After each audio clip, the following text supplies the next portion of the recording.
Coucou les amis, j'espère que vous allez bien. Et écoutez, aujourd'hui on va continuer l'épisode de Monsieur Nguyen Philippe, celui qui a grandi dans les rizières, vous savez, qui gardait les buffles à l'âge de 4-5 ans et qui voyait son pays bombardé jour après jour. Cet enfant, en grandissant dans les montagnes, il se pose plein de questions parce que c'est un enfant vif d'esprit, intelligent. Il se dit mais pourquoi est-ce qu'il y a autant d'atrocités? Pourquoi ceci? Pourquoi cela? Et vu que personne ne veut me répondre parce qu'ils sont tous occupés à travailler, soit dans les rizières, soit je sais pas quoi, les grands, ils sont tels qu'ils sont. Moi, j'ai décidé d'apprendre tout seul. Donc, il a appris, il a décidé d'apprendre à lire, mais tout seul. Tout seul. Donc, il a vu des tracts distribués par les deux camps, nord-sud qui s'affrontent, et il distribuait des tracts. Donc, il en prend, il essaie de déchiffrer, il comprend rien. Et il déchiffre quand même, et jour après jour, il apprend à lire comme ça. Et vu qu'on n'avait pas de papier blanc, ni de stylo, c'est un produit de luxe à l'époque, dans les montagnes. Dans les villes, non, ça va, mais dans les montagnes, oui. Et donc, il a pris un bâton, un petit bâtonnet qui dessine sur la plage de sable. Et c'est comme ça qu'il a dessiné les lettres A, B, C, D et qu'il a appris à lire tout seul. Par la suite, il a rencontré un ermite qui habitait pas loin dans les montagnes, qui a construit une cabane dans les rizières. Et l'ermite lui a refilé un très joli livre, très très vieux, d'une très grande poétesse. J'ai lu les poèmes par la suite quand je suis venue en France, que j'ai la chance de tomber sur ces poèmes. Magnifique poème d'une très grande poétesse qui date du XVIIe et XVIIIe siècle comme ça, et je crois même que ça a été traduit en français. Il faut que je retrouve la traduction, le nom du traducteur pour pouvoir vous le présenter lors des prochains épisodes. Mais d'abord, je vous invite à prendre un smoothie avec moi. C'est un smoothie banane, thé matcha, ananas, kiwi et c'est quoi ce truc vert là? C'est oui, des feuilles de menthe, quelques feuilles de menthe comme ça, et des avocats. Voilà, j'ai vidé la moitié, il reste l'autre moitié.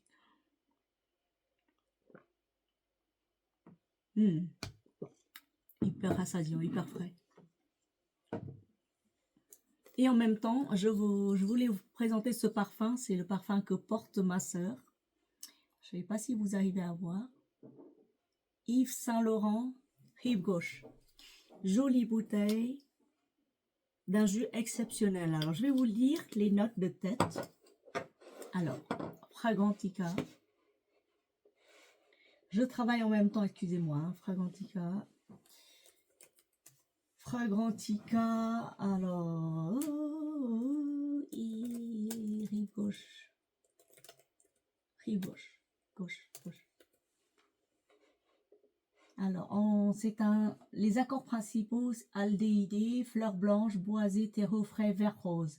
Aromatique poudré, mousse. C'est le côté poudré, le côté cocooning, le côté, je veux dire, très femme, très féminin. Oh, il est magnifique ce parfum. Il n'y a pas de dupe, j'ai pas trouvé de dupe. Si vous en avez des dupes, vous me faites part, s'il vous plaît, parce que moi, j'ai pas trouvé de dupe. Il est beau. Alors, note de tête, des aldéhydes, note verte, chèvrefeuille, bergamote, pêche et citron. En note de cœur, vous avez la rose, de l'iris, ylang-ylang, géranium, muguet, jasmin, magnolia, gardénia. Et en note de fond, mousse de chêne, vétiver de Tahiti, musc, bois de santal, fève de tonka et ambre. Magnifique parfum, mes chéris. Magnifique. Oh là là. Oh là là. Alors, ce parfum fait penser à un autre parfum sur, il rappelle Amouage Gold. Amouage Gold ou Calèche de chez Hermès. Toujours chez Hermès. Ah non, c'est un truc russe, c'est un nom russe. Sonia de chez Rassazi. Ah tiens, Sonia, je note en même temps. Hein. Sazi, c'est un parfum arabe. Sinon, Maison, nous, Oriza, elle, le grand. Il fait rappeler aussi un Giacomo, chicane de Giacomo, et un amouage, diawoman amouage, voilà. Tout ça, il fait rappeler tout ça. Oh là là. Sinon, un autre registre, c'est Jeanne Arthès, le parfum qui s'appelle Amor, Mi Amor, White Pearl, oriental, rose vanille, fabriqué en France, à Grasse. Ah oui, tiens. Ouais.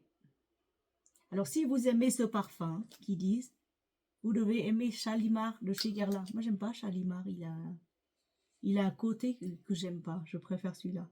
Il est très très beau celui-là. Elle me l'a refilé, ma soeur. Elle a dit, tiens, porte-le, présente-le à tes abonnés pour qu'ils puissent le sentir à travers l'écran avec toi. Ça va leur donner envie de se parfumer avec Yves Saint Laurent. Si vous avez déjà ce parfum, dites-le moi, dites-moi comment vous l'avez aimé, comment vous le portez, pour quelle saison, pour quel jour. Est-ce que ça vous fait rappeler quelque chose, quelqu'un, quelles circonstances? Merci. Donc du coup, je reviens avec ma nouvel épisode pour monsieur, concernant monsieur Nguyen Philippe, à l'âge de 4-5 ans, qui gardait des buffles dans les rizières, qui se posait plein de questions, qui a appris à lire tout seul, voilà, et qui a rencontré un vieux sage qui lui a refilé un livre des poèmes, c'est des recueils de poèmes. Ensuite, la famille doit partir de nouveau, à l'âge de, quand il a l'âge de vers 12-13 ans, et la famille a décidé de s'établir sur une terre très très aride, loin des bombardements, enfin loin. Vu que les bombardements du Nord se rapprochent et que l'armée du Nord avance de jour en jour vers le Sud, bah, ils ont décidé de migrer vers le Sud et ils ont abandonné la maison, les bêtes, leurs rizières et tout ça. Et ils ont décidé de repartir à zéro sur la terre de Tainan, là où je suis née. C'est une terre noire, aride et rouge sang quand il y a des fortes périodes de chaleur. C'est de l'argile rouge. L'argile rouge où c'est tellement, ça tape tellement qu'il n'y a rien qui pousse à part quelques maniocs, des champs de manioc, il y en a. Parce que c'est une espèce résistante. Champ de manioc, champ de patate, ça pousse, mais le reste, c'est difficile d'en avoir. Bien que ce pays est verdoyant quand même. Et c'est sur ces terres-là où je suis née.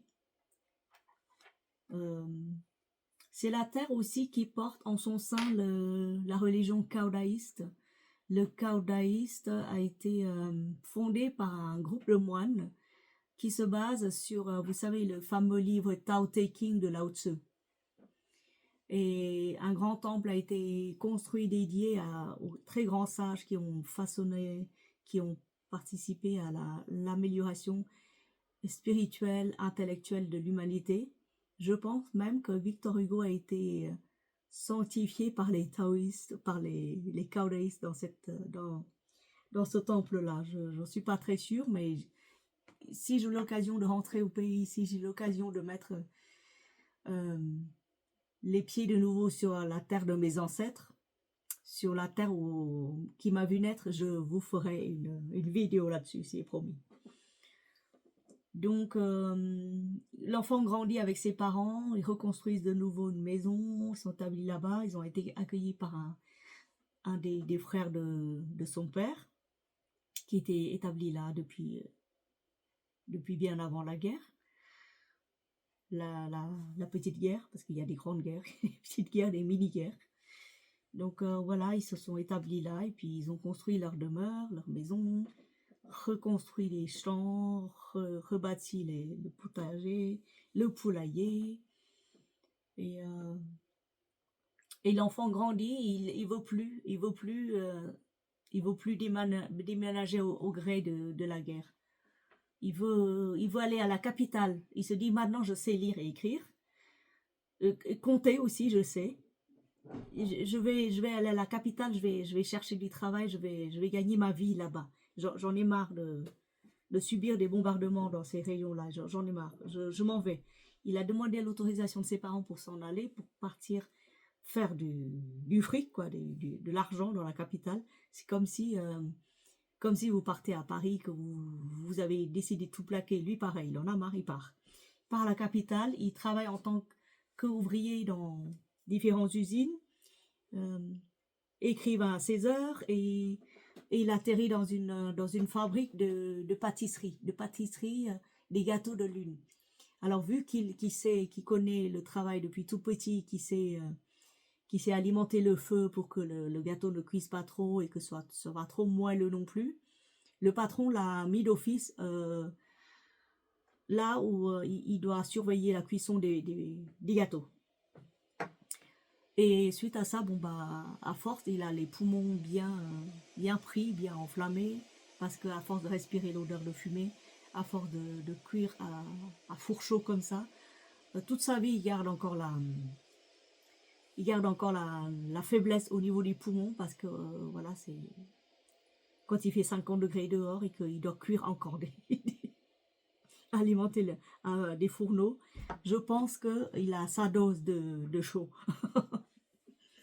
Donc voilà, excusez-moi, je travaille en même temps, je cherche en même temps un billet pour monter à Paris et en même temps j'analyse un fichier. J'en profite pour vous parler aussi de ce père, de ce destin extraordinaire de ce jeune homme. Et puis c'est à la capitale qu'il a rencontré ma mère. Parce que ma mère, pareil, elle était née dans les rizières, non pas dans une région aride, mais sur, vous savez, le delta du Mékong, toute la vallée fertile, la plus fertile du Vietnam, là où le Mékong se jette dans la mer via les 9 affluents. Et sur ces 9 affluents poussent des millions de végétaux, de verdure, où s'abritent oiseaux, faune, flore, des millions et des millions d'espèces différentes qu'on n'arrive pas tous à répertorier tellement il y en a. Donc cette région a subi moins de bombardements, on va dire moins, mais quand même, elle en subit de temps à autre. Et oui. Et ma mère, pareil, quand elle était en âge quand elle était en âge de travailler, elle a dit à ses parents, moi je pars. Ma mère, pareil, c'est une grande dame aussi, grande dans la mesure où elle a tout vu. C'est-à-dire qu'elle a perdu son père à l'âge de 6 mois, je crois à 6 mois, elle a perdu son père, en pleine période de guerre. Elle est née juste après la chute de Dien Bien Phu.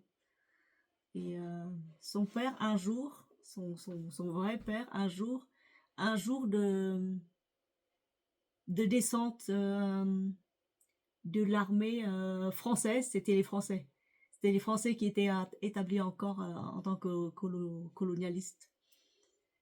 Colonial sur la terre des 9 vallées fertiles du Vietnam du Sud. Bah, ils étaient de garde et ils faisaient un tour pour surveiller s'il n'y a pas des Viet Cong qui se cachaient parmi la population locale. Ils débusquaient comme ça les maquisards, on appelle ça. Et mon grand-père, c'est pas un maquisard, ni un résistant, ni rien du tout. Il a une ferme, il a des cochons, il a des champs, des rizières.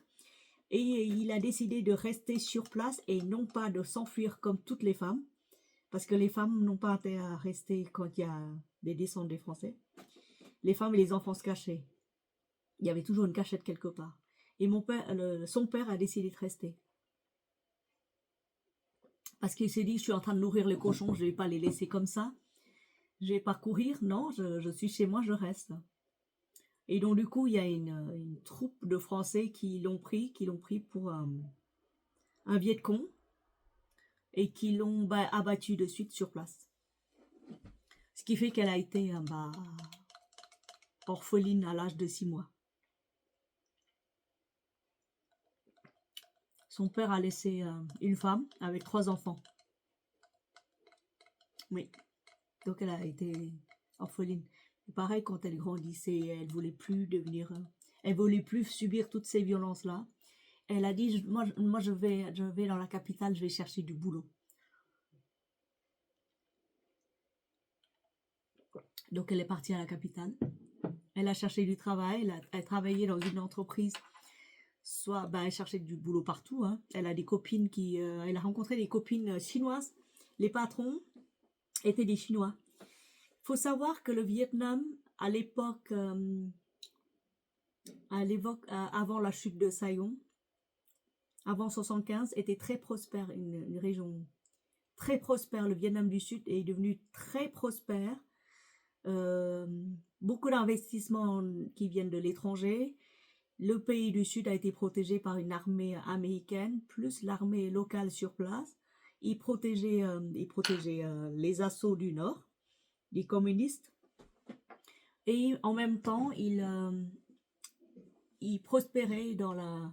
Bah, ils formaient les ingénieurs, les médecins, les écrivains, les, euh, les théâtres s'ouvraient pour former les plus belles voix, les divas. D'ailleurs, je vais mettre un peu de musique si ça ne vous dérange pas. Je vais mettre la plus belle voix pour moi, la plus belle sur du Vietnam. Si c'est trop fort, vous me pardonnez, hein. J'ai essayé de mettre au minimum. Donc le Vietnam du Sud est devenu une région très prospère. En 20 ans, il a su se hisser au rang des nations, mais pas prospères comme toute l'Europe qui a déjà une technologie extraordinaire à avancer, mais ils ont pu bénéficier de l'apport technologique des Américains et de la liberté totale de libre circulation des biens et des personnes. Contrairement dans le Nord, contrairement aux nordistes qui, eux, sont restés vraiment axés sur les combats, sur la guerre, sur le lavage des cerveaux selon le système communiste. Donc, c'est pas pareil. C'est pas pareil. Donc, oui, les gens vivaient relativement en paix. Ils avaient quand même, s'ils travaillaient bien, ils pouvaient avoir des sous. Ils pouvaient nourrir leur famille. Ils pouvaient s'instruire. Il y a certains des amis de mon père sont devenus des médecins, des ingénieurs, des capitaines des armées, s'ils s'engagent dans l'armée libre du Vietnam indépendant du Sud. Ils appellent ça libre et indépendant. Pour moi, il n'y a rien de libre, il n'y a rien d'indépendant du moment où vous êtes sous la coupe des Américains. Mais bon, voilà, c'est une autre histoire. Et oui, ils pouvaient vivre en paix, relativement en paix, s'il n'y a pas eu des attaques. S'il n'y a pas eu des bombardements, je pense que cette partie-là serait en paix. S'il n'y a pas eu cette chute brutale de 75 où le Nord a pris d'assaut d'une manière violente le Sud. Faut savoir aussi que le gouvernement du Sud a été corrompu petit à petit, je ne sais pas par qui, par quoi, par comment, mais corrompu totalement et on s'est infiltré de l'intérieur pour attaquer de l'intérieur un gouvernement qui est déjà vacillant. C'est pour ça qu'il y a eu cette chute, c'est pas pour rien. Il n'y a pas de fumée sans feu. Et en même temps, les exactions, de temps en temps, ça se commettait par les deux armées, soit dans le sud, soit dans le nord. Enfin, ils se battaient en même temps, la population locale, et subissait tout ça. Donc, mais relativement en paix dans le sud, relativement en paix. Les jeunes filles se promenaient en lunettes de soleil, avec la nouvelle mode, en mini-jupe. Il y avait des divas, on formait les très grands écrivains, on formait des scientifiques, des ingénieurs, des médecins, des professeurs des écoles, des universités. Bref, région prospère, grenier à blé de tout le Vietnam. Saigon, capitale économique du Vietnam. C'est là où mon père a rencontré ma mère. Ma mère qui a des copines chinoises, parce que les Chinois sont établis en masse dans la région à Cholen. Cholen, c'est grand marché, c'est comme le Paris 13 aujourd'hui, pareil, tenu par les Chinois. Parce que eux, pareil, ils ont fui le régime Mao pour s'établir dans le nord du Vietnam. Et suite à la chute du nord du Vietnam, quand les Français ont coupé le pays en deux au niveau du 17e parallèle, les Chinois se sont enfuis en masse dans le sud du Vietnam, se sont établis à Saigon et ont ouvert des commerces florissants. Ils ont gagné beaucoup d'argent. Certains ramassaient beaucoup des kilos et des kilos, des centaines de kilos de diamants et d'or. J'en parlerai après. Pourquoi diamant et or. Donc du coup, bah voilà, il y a des très grands patrons. Mon père a été invité à l'anniversaire d'une des filles de son patron. Et il a dit, écoute ma fille, on mangeait du matin au soir. Moi au début, je mangeais beaucoup, je mangeais, je prenais tous les plats qui passaient et je voyais qui arrivait encore. C'est des très grands banquets dignes des rois à Saigon, lors des anniversaires ou des mariages. Et il a dit non, mais maintenant que j'ai appris à apprécier un banquet. Maintenant, quand les plats passent, moi je prends qu'une petite pointe, une toute mini bouchée. Je ne prends pas beaucoup parce que je sais qu'il y a 1500 plats qui vont passer encore et je voudrais goûter à tous ces plats-là. Tout ça pour dire région prospère. Les gens mangeaient, buvaient, allaient au cinéma. Ma mère, elle saignait les cheveux, elle portait des lunettes de soleil, elle sortait, elle va manger dehors, elle sortait, minuit, 1h du matin, elle rentrait avec ses copines. Et la vie continuait pour ces jeunes filles, pour ces jeunes et tout ça. Incroyable le Vietnam du Sud avant la chute. Et donc, quand le père a épousé la maman, il a emmené tout de suite à Tay Ninh parce qu'à l'époque, les jeunes mariés doivent habiter chez leurs parents paternels. Du côté de papa, je veux dire. Parce que la fille, une fois devenue la bru, c'est comme une fille à la maison, c'est comme un enfant de maison fille, quoi. Donc elle doit participer aux tâches ménagères, c'est un membre de famille à part entière, donc belle-mère, belle-fille, et puis ma mère a été très aimée de sa belle famille. Ouais, c'est normal parce que elle vit loin de sa famille, elle part avec son mari, on lui a dit comporte-toi bien, et comme ça il n'y aura pas de problème des deux côtés. Donc c'est ce qu'elle a fait durant 50 ans, c'est ce qu'elle a fait. Et moi je suis née sur les terres de Tay Ninh en pleine guerre. Non loin de là, il y a eu encore des bruits de bombardement, je suis née. Mais avant ma naissance, il y a eu un autre frère. Et cette âme-là était descendue sur terre. 1 an avant moi, il a vu ce qui se passe, il a dit non, moi je reste pas. Désolé, j'ai voulu tester, mais je signe pas. Je remonte. Il est parti, il est court, il avait 1 mois. Et après, quand je suis venue au monde, ils ont protégé ma chambre avec force, eau bénite, eau pas bénite, des branches de sorbier, des branches de mûrier, des branches de toutes sortes avec des amulettes, des sorciers, des environs sont venus, ils ont jeté des sorts, des contre-sorts, des pas-sorts et tout ça. Bon, bref, voilà, la totale. Et donc, l'enfant a survécu, l'enfant a apprécié sa vie en pleine guerre.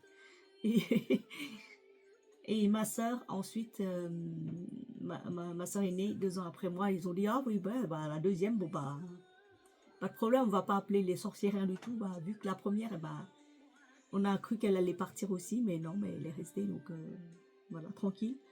Et je m'en souviens quand la vie continue. La vie continuait, mais oui, ma chérie, je suis en train de raconter l'histoire de papy. Bon, la vie continuait et un jour, papa a décidé,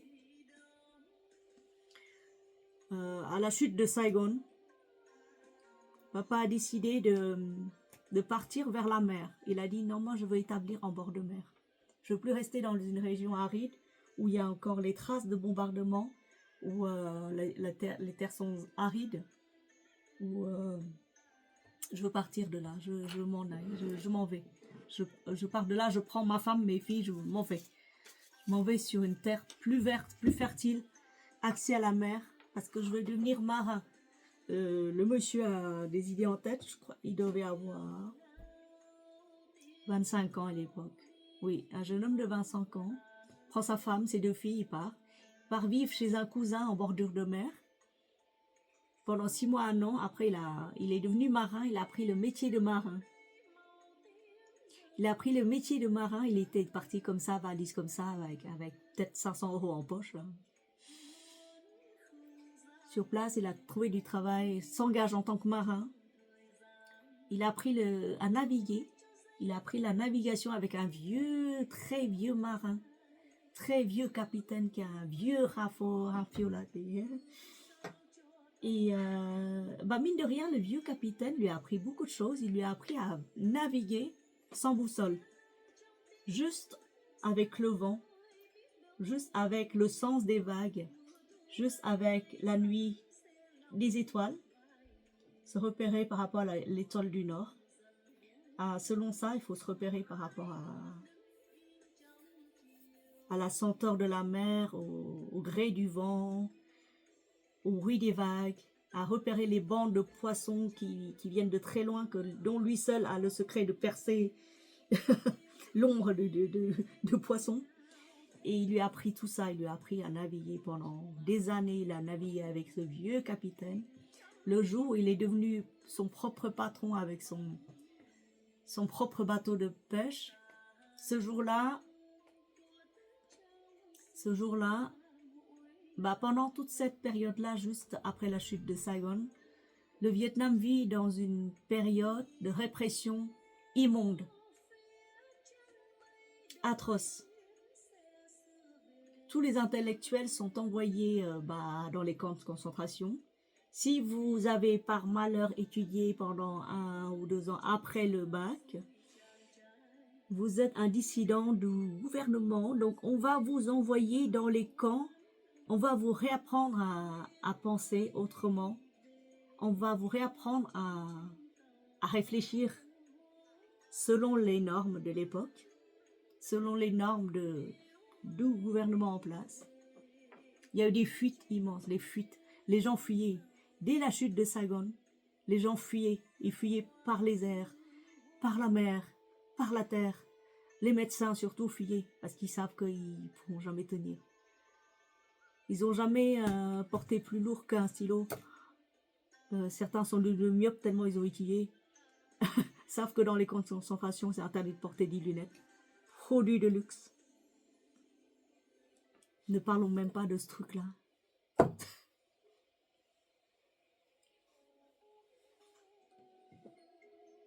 Donc, si vous avez par malheur étudié et enseigné dans une quelconque classe avant le régime en place, vous êtes un dissident, mes amis.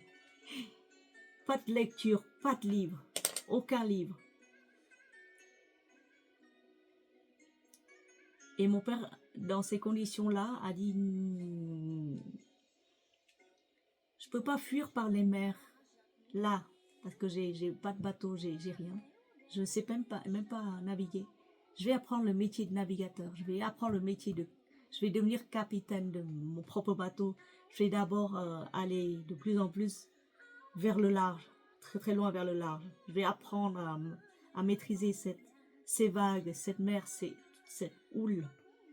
Je vais apprendre à détecter des tempêtes, à me comporter dans les vraies tempêtes tropicales. Je vais apprendre tout ça. Et en même temps, je vais nourrir ma famille avec les produits de la mer. Parce qu'il faut savoir que tous les métiers sont touchés. C'est-à-dire que voilà, tous les métiers sont touchés. Vous faites un métier, vous êtes dissident. Vous faites tel métier, vous êtes dissident. Vous transportez plus de 2 kilos de riz, vous êtes dissident. On vous enferme, on vous confisque tout. Le seul métier encore où on n'ose pas trop toucher, c'est le métier des pêcheurs. Parce que ceux-là, ils ramenaient du poisson. Ils nourrissaient la population, donc nourrissaient la machine gouvernementale. Donc on ne peut pas toucher à ceux-là, pas encore. Donc mon père a dit non, on va devenir marin. C'est pour ça qu'il a migré vers la mer. Voilà mes amis. Moi j'avais quel âge? Moi je devais avoir 3-4 ans. Oui, je devais avoir 3-4 ans, je m'en souviens encore. Et je m'en souviens encore comment on vivait chez les autres et pas chez nous. Et comment le goût de la nourriture était différent. C'était pas la nourriture de ma mère. C'était une autre cuisine que je n'aimais pas, parce que moi, je suis habituée à manger la cuisine de grand-mère, de mes tantes et de maman. Et quand on va quelque part, quand on fuyait quelque part parce qu'il y a un bombardement et autres, j'ai pas mangé pendant un jour ou deux, parce que le temps que les gens comprennent que il faut que maman cuisine pour que je mange. Voilà, voilà mes amis, voilà dans les conditions dans lesquelles les Vietnamiens vivaient à l'époque, les Vietnamiens, et la répression, et j'en veux à personne, hein, c'est pas une accusation ni quoi que ce soit, c'est juste pour dire que la guerre, il n'y a rien de bon. Il n'y a rien de bon dans la guerre. Alors les idiots, les idiocraties qui gouvernent différentes sphères politiques nous appellent à l'effort de guerre, mais vos gueules, fermez-la, on ne veut pas entendre. Le mot guerre me désole, le mot guerre me dégoûte. Il n'y a aucun effort dans la guerre. Faites-le vous-même, vos guerres, à vous. J'ai vidé tout mon compte bancaire, il n'y a rien sur mes comptes bancaires, il y a rien pour que vous puissiez puiser là-dedans pour fournir un effort quelconque de guerre. Parce que moi, j'ai vécu pendant la guerre, j'ai traversé les routes où il y avait des jeeps, des voitures, des armées, des armées des deux côtés, brûlées avec tout ce qu'il y a dedans, tout ce qu'il y a de vivant dedans. Donc, je sens encore l'odeur, je m'en souviens encore de cette odeur-là. J'avais à peine quelques mois, et ensuite 1 an, 6 mois, 1 an, voire 2 ans, jusqu'à l'âge de 4 ans, j'ai déjà traversé les routes, fui les bombardements, et puis revenir ensuite à la maison où il n'y a plus de maison parce que la maison, ça a été détruit entre temps. Voilà. Je crois qu'ils ont dû construire et reconstruire au moins 150 fois leur maison. Changer de place au moins 150 fois dans leur vie. Donc ils n'ont jamais eu de terre à eux. Ils n'ont jamais pu s'établir en paix sur quoi que ce soit. Et j'espère que un jour, il y aura un jour de paix sur toute la surface de la terre. Ce jour-là, ça va changer la face du monde. Et pour l'instant, je pense que la vidéo a été assez longue, et que la prochaine fois, je vous raconterai comment ce sera une période, la période la plus sombre, la plus noire, la plus restrictive qui se passe juste après la guerre. Vous allez voir, il y a des épisodes hilarants où vous allez vous rendre compte de l'idiotie de l'humanité. Vous allez voir, ça va être marrant, vous allez voir. Ça va pas être dark, ça va être hyper cool, hyper marrant. Vous allez même rigoler et dire, mais comment qu'ils ont réussi à trouver des idées aussi idiots? C'est pas possible, ces gens-là. Mais qui c'est qui les a pondus? Vous allez voir, ça promet. Bon, écoutez, sur ce, dites-moi si vous aimez ce parfum, si vous avez porté ce parfum. Dites-moi si vous avez fait un smoothie, quels fruits mettez-vous dedans, quelle musique vous écoutez, qu'est-ce que ça vous évoque, toutes les paroles d'aujourd'hui. Est-ce que c'est la première fois que vous avez entendu parler de ce genre de récit? Dites-moi tout. Je veux tout savoir, voilà. Promis, l'épisode des savons va commencer. Je vais construire ma formule sur Amazon avec des différents ingrédients. Et là, il fait un peu bon. Je termine de passer 3 ou 4 analyses. J'envoie le tout pour demander de lettrage. Et après, je reviens pour un savon. Voilà. Bisous, bisous. Merci beaucoup de m'avoir supporté. Likez, aimez, abonnez-vous s'il vous plaît. Il y aura des épisodes intenses, hilarantes, la fuite vers la mer, les tempêtes tropicales, les conditions de lesquelles ont été parqués des millions de réfugiés vietnamiens. Vous allez voir, ça va réveiller les souvenirs, ça va vous nettoyer en même temps toutes les mémoires engrammées qui n'ont pas été libérées en vous. Vous allez voir. Tu dis au revoir, bébé? Merci beaucoup, bisous.